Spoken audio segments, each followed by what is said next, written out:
Hi everyone, welcome to the Infinity Cricket podcast. My name is Nav, I'm the founder of Infinity Cricket, and today we have a very special guest, Australian cricket captain, Pat Cummins. Pat, thanks so much for joining us today. Talk us through a little bit of your recovery and obviously probably watching the Champions Trophy back home instead of being in the action is a little bit disappointing. How's the recovery process going? Yeah, recovery's going well, thanks. Yeah, managed to have a bit of a break off bowling and running and kind of any kind of force in the ankle. So yeah, lots of rehab, lots of funny ankle exercises, but getting back into bowling this week, so should be fine for the IPL. Yeah, fantastic. Did you have a look at some of the action last night with India and Pakistan? I did. Yeah, India getting it done. Felt like Pakistan was probably a few runs short. Yeah, India 2 from 2, so it's looking pretty good. Yeah, looking pretty strong. And then, of course, Australia's strong performance against England on Saturday night. You'd be pretty happy with the way the boys chased that total down? They were amazing. Yeah, 350, the wicket looked really good, but to chase that down quite convincingly was top effort. Josh Inglis was amazing, Alex Carey, Matty Short, Maxwell, a few other guys chipped in around Joshy, but boys were fantastic. So, England a good side, beating them's always nice. So it sets us up well for the rest of the tournament. What would be your top 4 teams, you think, for the semi-finals? Good question. I mean, India, I'm guessing, already in there. Obviously, Australia, I've got to pick. I think you'd imagine, probably South Africa and maybe New Zealand. Oh, yeah. Yep. New Zealand people playing some really good cricket as well. Yeah, that's my guess. So I think they all can make it. They're in different sides, but different sides of the draw. That's actually a pretty good segue because the Aussies are up against South Africa tomorrow night. How do you sort of see that matchup? And are you sort of still in communication with the boys there, or? Yeah, I mean, obviously been following along on Prime Video. Yep.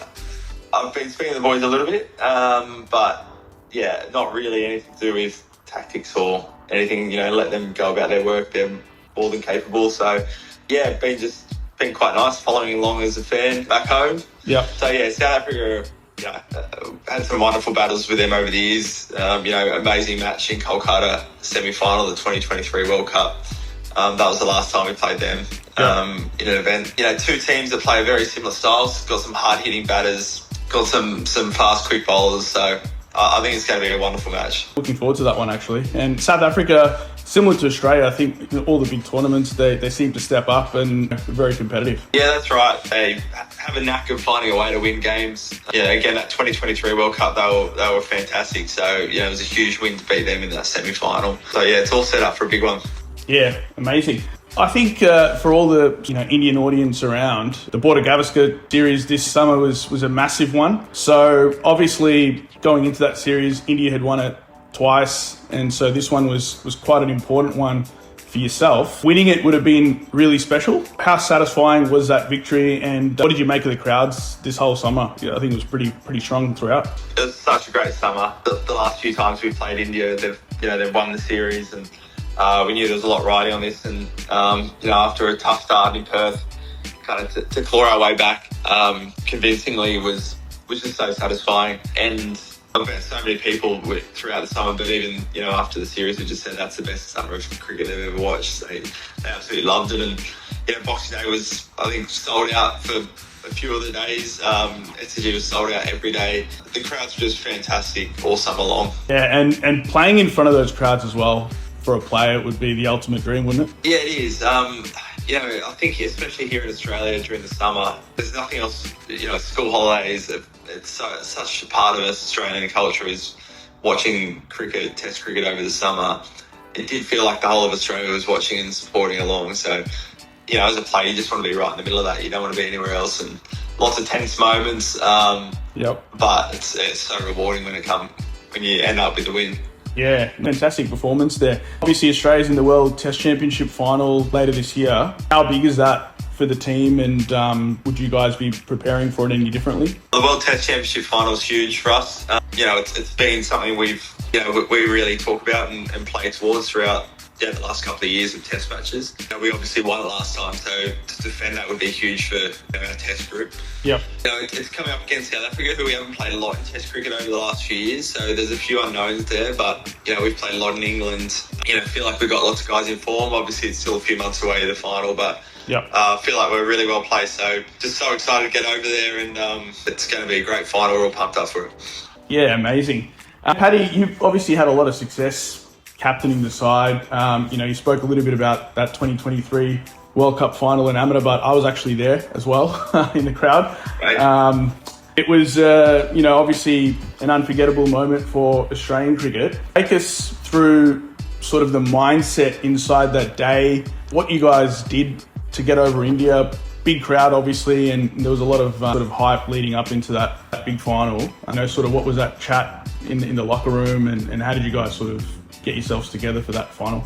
I think a big game like that final in Ahmedabad is, there's two ways to go about it. You can be overawed by the situation, and India were undefeated. They're playing their home ground.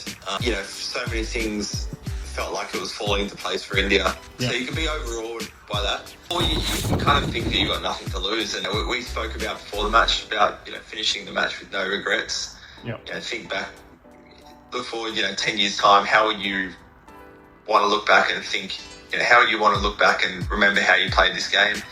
And it was, being fearless. It was putting everything into it. It was not overthinking things, and that's the mindset that we went into the game with, and just trying to be brave. Really, India were really, really strong, so we thought we needed to try a few different things. So winning the toss, changing some of the bowling around, the batters being super aggressive, and it was just one of those days where everything came together beautifully. Yeah, I think the wickets of Rohit Sharma, and then of course your dismissal of Virat Kohli were pretty significant moments, in India's batting, and then of course the chase was Travis Head unstoppable. Yeah, exactly. It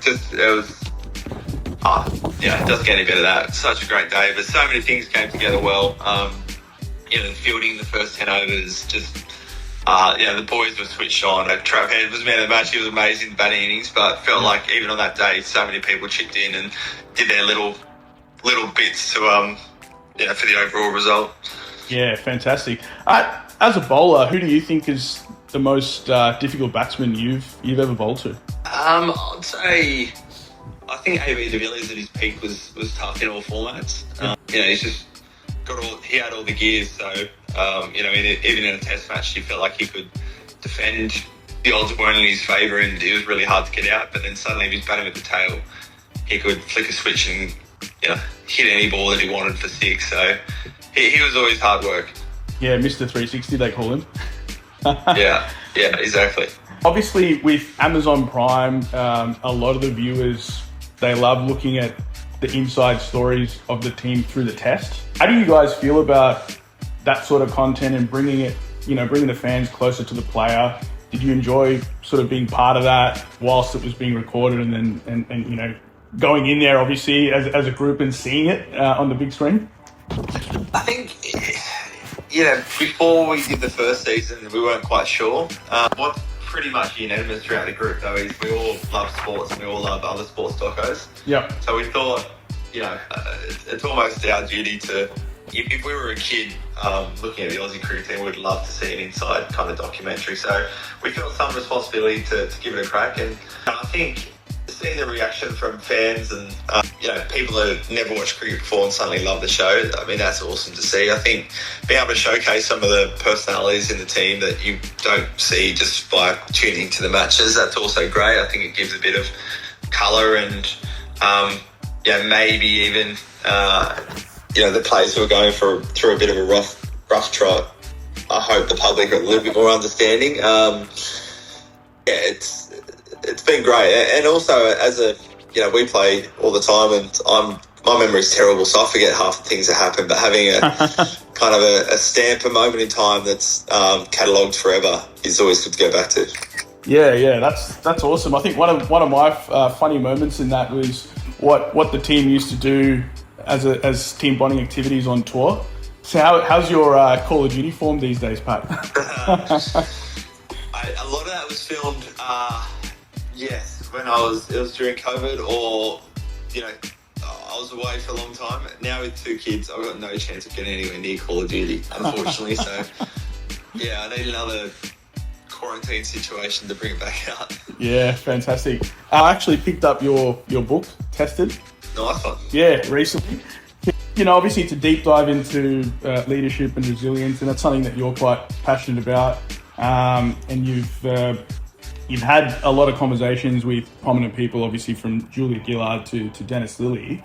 What were some of the biggest insights you took from those discussions, and did any of that perspective really shift the way you think about leadership, decision making, and handling pressure? Because I'm guessing all of those are still relevant to your day job as a captain, but then also applicable to anyone in business or personally as well. I took a lot out of that process of meeting the interviewees. I think one overarching kind of idea that I think that stuck with me was I went in there thinking a lot of these people was going to be something that happened to them and that kind of kicked them into gear. And it happened with some of them. Richard Scollier had obviously a terrible diagnosis, and that kicked that's kind of been his tested moment. But for a lot of others, they've really taken control of their own life and their own destiny, and they've made the life in the shape of kind of how they want it. And I think that's a lesson for anyone. You don't need some big event for you to have agency over your life and try and take it in the direction that you want it. So that's one. I think thinking does a little bit differently. I loved the idea of looking forward 20 years. What's our sport going to be like? And it's going to be better. It's in certain ways. So how can we try and quicken up that process? What things can we be changing right now, which the sport's just going to take for granted in 10, 20 years? So a few of those ideas I really like and stuck with me. Yeah, fantastic. And I think final question for today, you talked about players connecting and sort of thinking beyond the game as well in that book. You're playing currently at the highest level. You've already written the book, Pat. It's a reminder that careers evolve. Where do you see yourself beyond cricket? Do you think more modern cricketers are actively planning for life beyond the game, whether it be in business, media coaching, something else? Where does that all fit in? I don't know about kind of historically if it's much different to now. We all see our teammates who retire and suddenly you go from travelling 10 months a year to now you're home for basically 12 months a year. So I think everyone's always thinking about it. It's it is hard to shift from something you've been doing for a decade to something totally new. Yeah. For me personally, I mean, there's lots of things that I find really interesting. So there's kind of in the business world that really interests me. Obviously, I still love cricket, so in the cricket world, I've got a few charities that I look after, I'm involved with, so that as well. I think there's a few different ideas floating around, but I think I've travelled so much. I think once I finish cricket, spending a bit more time at home with the family and being part of exciting projects with exciting people. Yeah. That's kind of what I'm aiming to do. Yeah, fantastic. Well, hey, it was a pleasure speaking to you, Pat. Obviously, really appreciate your time getting on this morning. Wish you all the best in your recovery and hope to see you back out on the park soon. Any final words for the fans today? Thanks, mate. Great chat. Tune into Prime Video for the rest of the Champions Trophy, and obviously the World Test Championship final later on in the year is on Prime Video as well. So sign up, it's great. Some new tech there. I've been doing the rapid recaps when I'm doing bath time and I miss the first hour. So jump on. Yeah, fantastic. Exactly. All the action's on Prime, so get on there. And it was lovely speaking to you today, Pat. And wish you all the best. Yeah, have a great day. That was Australian cricket captain Pat Cummins on the Infinity Cricket podcast. Thanks to Amazon Prime for making it happen. If you like what you've heard, please subscribe and follow Infinity Cricket, and we'd love to see your comments below. Thanks for joining us. Until next time.